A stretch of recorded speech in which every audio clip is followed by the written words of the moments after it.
Nigerian in particular. Now, because they have a leader now, that will...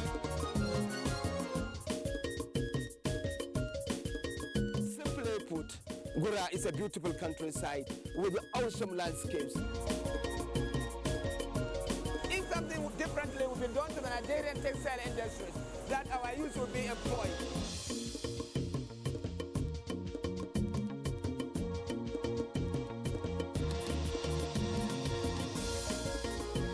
Only the people that attend the church here can tell you. Service in Holy Arosa is in Benin. We are taking a canoe tour of the communities on the bank of River Niger in Katsina.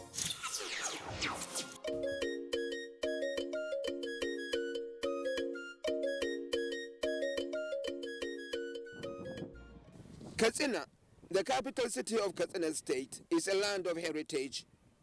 Today, it may look quiet and unassuming, but locked in it are historical details few states in the country can compare.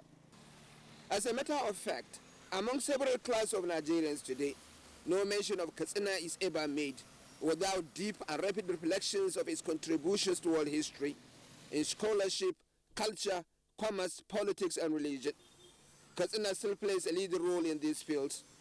Yet, whatever role it is playing today in these fields, nationally and internationally, they are precursors to what it has achieved over the centuries. Katsina's progress over the centuries came in the full light of history. The ancient city is strategically located along trans-Saharan trade routes. This allowed it contact with the outside world, through which commerce and scholarship, architecture and religion flourished. Katsina has been an old town that has been popularly known for trans-Saharan trade. In fact, trans-Saharan trade routes in Katsina started from where we are, this point. This point is identified as Upper Guga, and the Upper is just there. Now, Upper Guga in Katsina is iconic because it represents the trade that existed between Nigeria and countries across the Sahara for centuries. And in fact, all along these places, the communities that are living here are aliens. People who are coming from Nigerian Republic, who are coming from Mali, people that are coming from Senegal, because they have been brought here by the trans-Saharan trade route. So while effectively there may not be trans-Saharan trade in the perspective we know it was centuries ago, the trade is still going on, is still existing, and there are people still coming and reflecting that ancient era. So we are going to give you a detailed and comprehensive story of this as we move on.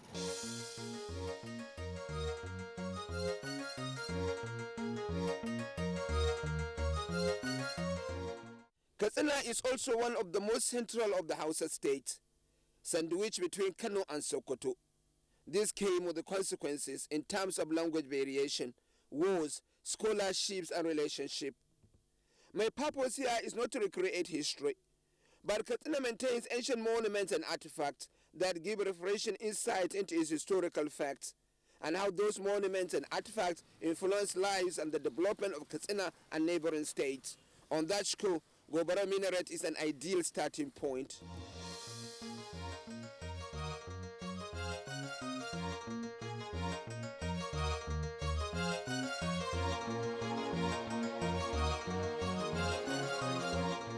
This is an architectural wonder that was believed to have been constructed in Katsina around 1348, over 600 years ago. Officials of the National Commission for Museums and Monuments say it is a portion of the first Friday Mosque in Katsina, and it signified the period Islam was introduced to the city. In Katsina State, Gobarau minaret is revered, but actually it depicts the earliest religious practice in Katsina State, Islamic religious practice. But then, more than anything, the people of Katsina revere it as a national icon, or as an icon that represents Katsina State. In fact, they compare it with the Big Ben in London, the Eiffel Tower in Paris, or the amphitheater in Rome. In fact, the people of Katsina think it in context much bigger than what those nations feel about their monument. This minaret is very important to people of Katsina. It is proud. It's where anywhere you go, you can proud as its past central mosque. To see it as the mosque in the central line of Katsina is the first university in the sub-region in those times. Gobarau minaret is always linked with the efforts of the celebrated Islamic scholar Sheikh Muhammad Abdul Karim Al-Magili and Sarki Muhammad Kourau, the first Muslim ruler in Katsina. Records from Katsina show that at its initial construction, the minaret was over 122 meters or 400 feet tall. The main body of the tower fell at a period in time, and this led to the reduction of the tower to its present height of about 17.11 meters, with a base of approximately 83.36 square meters. The perspectives about Gobarau minarets are unending, like the fact that it was built actually in 1348. To imagine that this building could be constructed in 1348. Malam Umar Danjuma, yes, obviously. Yes. You are from Katsina, this building in 1348, a very long time. Even beyond that, we just take 1348 as a near calculation. But it's beyond that. Because the man who built the Timbuktu Mosque, we think is the man who traveled to Katsina and built Gobarau. And he is also the same person, the architect, who built the Babangani Mosque in Zaria. Yes. So he's an Islamic scholar who is moving around. Yes, yes, mosques. Yes, mosque and probably some rural houses. The catch here is that this masterpiece was built by local builders in Katsina using clay, mud, and conical bricks, while dead palim, azara in Hausa, was used for ceiling, doors, and windows. A testimony that building technology was rife in Hausa land over 700 years ago. Local builders, craftsmen, those who can use as local building in this state, like Sarki Magina and others. You mean Sarki Magina in Katsina at that time? Yes. Was part of the crew that built this? Yes. Can use as a clay and wood to build it. Okay. Those are the materials who can use the building. So are the materials sourced from Katsina or they have been sourced outside Katsina? We can source it from Katsina, clay and wood. So they are available in Katsina and the people use them? Yes. Gobarau minaret, on the other hand, has similarity with the building designs and pattern of Songhai and Mali. Many scholars say this underscores the history of political relations and transmission of local indigenous language and skills. If you see the trans-Saharan trade routes that starts from Katsina city here to Maradi, to Timbuktu, to Sudan, to Tunisia, this same route is the same that you can travel on through to this village, towns. These people who are also rulers and scholars, or maybe missionaries, Islamic missionaries. Islamic, yes. They are coming through the same route. The same routes. And going through various. And they do trade also, because the Katsina people do trade with these people on the same routes. On the same route. Yes. It is conspicuous that no mosque is around the Gobarau minaret today. It stands alone. What happens to the mosque, and at what period? My respondents could not come with a realistic answer. They believed, however, that the mosque which sheltered the minaret attracted students across western and central Sudan and the Maghreb. Later, it served as a kind of university. No, it was a university before it is turned into mosque. Oh. You see, Islam has already been established because here is a center of learning. Before it is even transformed to mosque, it was a university. Learned like Saint Walid and Marana, Walid and Takum were all students here. So Islam has already been established in Katsina before 1338, before Gobarau minaret was built. So the Gobarau minaret was even a later development? Later development. And this is the second or third transformation, because the original building was not like this. So it was rebuilt twice, I think twice or 3 times, I believe, yes. Okay, you mean we are not seeing the original? No, we are not seeing the original. We have not, even myself, I have not met the original. I don't think even my father met the original. So what of the integrity of the place and other things? Oh, very big. Yes. So at what time, at what period do we say we have these changes? I cannot see a mosque now, I cannot see a school. Yeah, obviously. Well, imagine the years. You see, they said 1338. 1338 to date. How many years? Even my great-grandfather was not born. Gobarau minaret used to be the highest building in ancient Katsina and environs. In 1927, Emir Muhammad Dikko commissioned some Katsina master builders to rebuild the minaret. The minaret as it stands today is the product of that exercise. The minaret, apart from serving purposes of scholarship and Islamic learning, was used as a watchtower. Custodians of Gobarau minaret say the edifice attracts scores of students, scholars and tourists all year round. In truth, this monument will never fail to capture the minds of its visitors on the strength of its architecture, aesthetics and history. There are concerns, however, with the maintenance of this national monument. At its deep recesses, birds, bats especially, have taken over. The places stink of their feces. Their clumsiness are no addition to the beauty of the place. These can potentially drive away visitors. Moreover, the rooms along the minaret's elevation are barely given any care. If only this national edifice can enjoy more serious concern. Earlier, we established how trans-Saharan trade routes terminate at Upper Guga.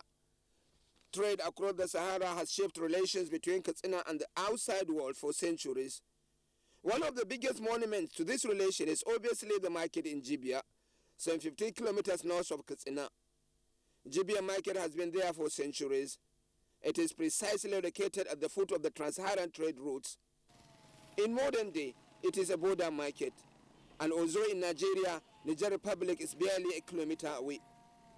Up to this day, Jibia market maintains its multicultural and multinational patronages. Officials of the market say 40% of the people who come to the market Saturday through Sunday are foreign nationals. An estimated 30% come from Niger Republic, 10% from Mali and countries along that route.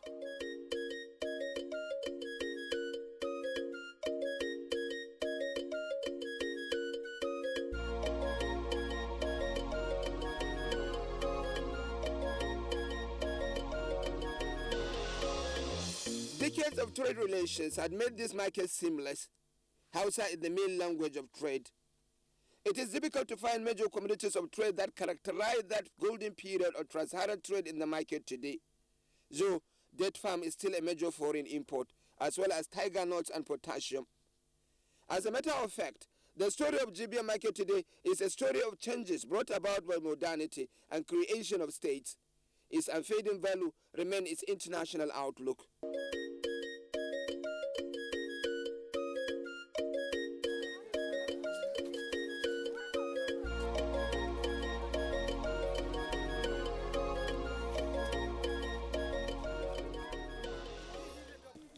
As it was during the period of trans-Saharan trade, trekking on foot and beasts of burden are still being used to arrive the market. There is, however, the intervention of automobiles now, vehicles like this one, fit for the crossing of the Sahara.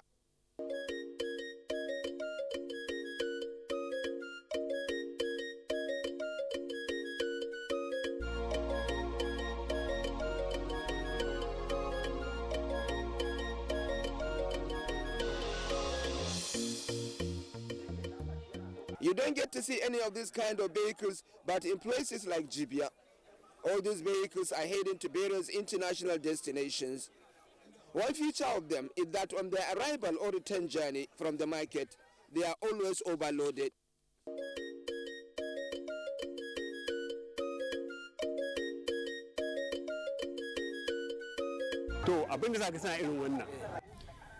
The reason you see overload like this is simple. In many of the routes, only one vehicle passes through. So if a person misses it, he missed market that week. He has to wait for another week. This is why you see a vehicle with over 30 people and fully packed with goods. Yes, there are fears, but accidents are rare happenings. But I admit there are elements of recklessness. The overload is not only in human content, but also in the items purchased. Of particular interest to me were rubber gallons strapped to the body of vehicles containing highly inflammable commodities like petroleum, kerosene and gas. Many of these commuters come to the market from villages, not cities. They bring mostly grains to the markets. Going back, they buy kerosene, gas for their engines, sugar canes, sweet potato, and other items they don't have across. Generally, this market is closer to them than their markets in Nigeria Republic. This is why every week you find scenario like this.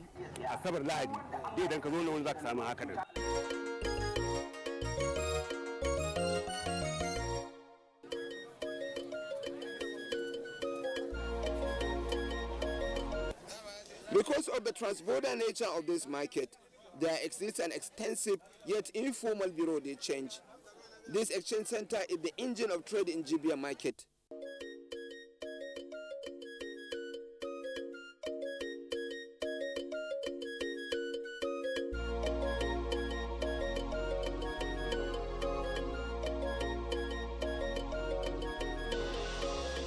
The exchange market actually employing the more flourishing businesses in Jibia market.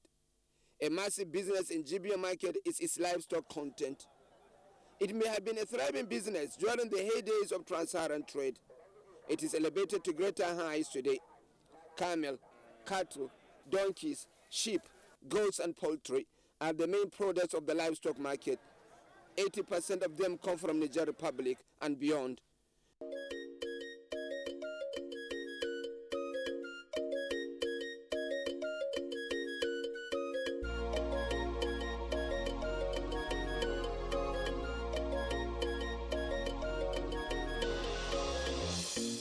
We arrive at the market when something different is happening to its livestock segment, and it is changing the behavior of the market. The donkey market in particular has a unique case.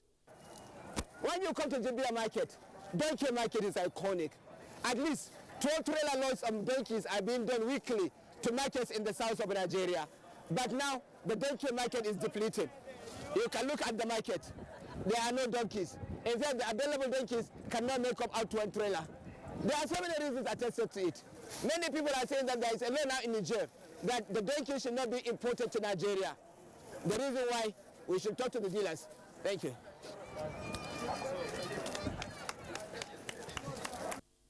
The donkey market is witnessing a holiday it has never witnessed in a long time. And major dealers and unit buyers are complaining. Somali Ilyas has been a dealer of donkeys at Jibia market for close to 20 years. It has been a successful business for him and he has been doing fine. They have been relating with the people who get so well. But now he's one of the people who is saying that donkey importation to Nigeria is no longer.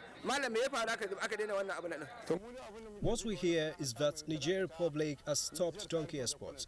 The complaint that the export is ending their donkey population and their subjects don't get the donkey for their agriculture and domestic chores. We used to load 20 trailers of donkey in this market every week. This week, not a single For 28 trailer years, this man said donkey business in Jibia had been his life. Now the market is dying. He is thinking of going back home to start farming. Well, Yahya Ilu here is one of the dealers who buy donkeys in bulk from Jibia market, load them in the trailer and take them to the south. Today, Yahya Ilu is in the market. He could not even find five, not talk of trailer to take to Jibia. What is the problem?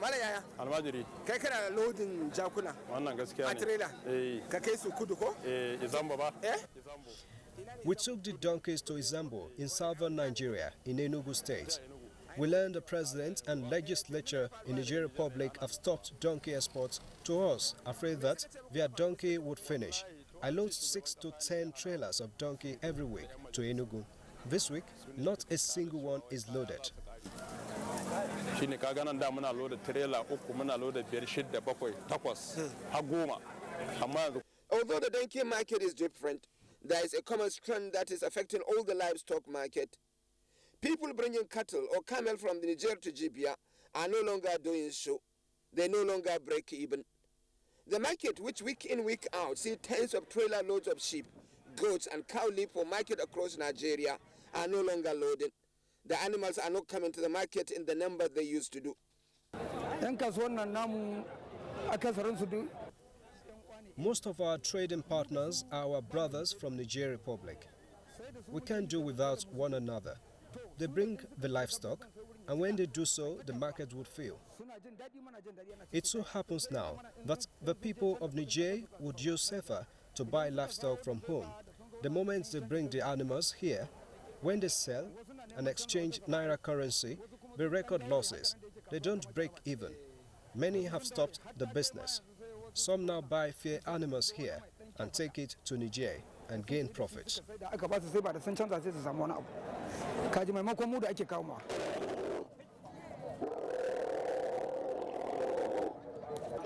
Now, there is a small story to be told here. On a perfect market day, Jibia market can have as many as 200 camels. Today, it is almost 1 o'clock in the evening, but Jibia market has only 3 camels. I'm on top of one. What is happening to Jibia market? It is not getting the camel it is used to get. What is the actual case? Many people here have different theories. Many have different stories. So, but what are these stories? Let me calm down. We'll get the stories in detail.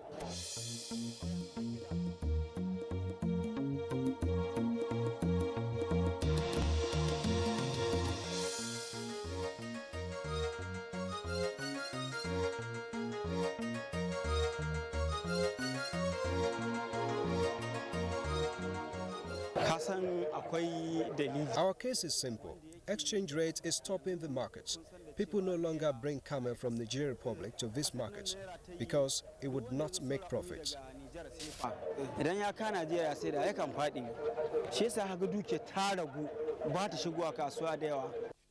Although the situation in Jibia market is sending many out of business, there are ongoing efforts to revive the market, even as major interest groups appeal for their country's intervention on the matter. What we always tell our people is that we are going to carry their complaint to the higher authorities.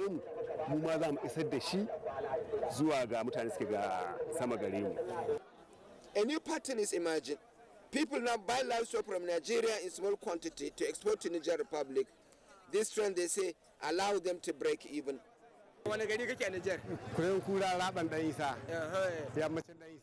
I'm from Nigeria Republic and into cattle business in Jibia markets. The exchange rates have stopped us taking livestock to Nigeria. Now people are taking livestock from Nigeria to Niger. The case is, a 200,000 naira worth of cattle from Niger would be less in value in Nigeria. But if it is a reverse case, the cattle would worth approximately 270,000 naira. It is a year since I brought any animal to Nigerian markets. I used to bring 20 to 30 cattle every market day. Now I'm back home doing the business there.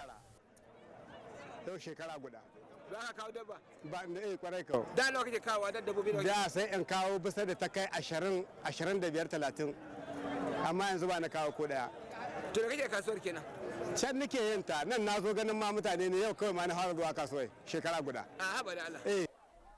Away from the livestock section, however, there is life in the market. There is unhindered human interaction, such that you can scarcely identify the nationality of any person standing apart. There is peace also in the conduct of businesses, understanding and spirit of cooperation. So as I met to leave the market, however, I wondered in my mind whether during those periods of trans-Saharan trade, African markets like Jibia were influenced by demands and supply.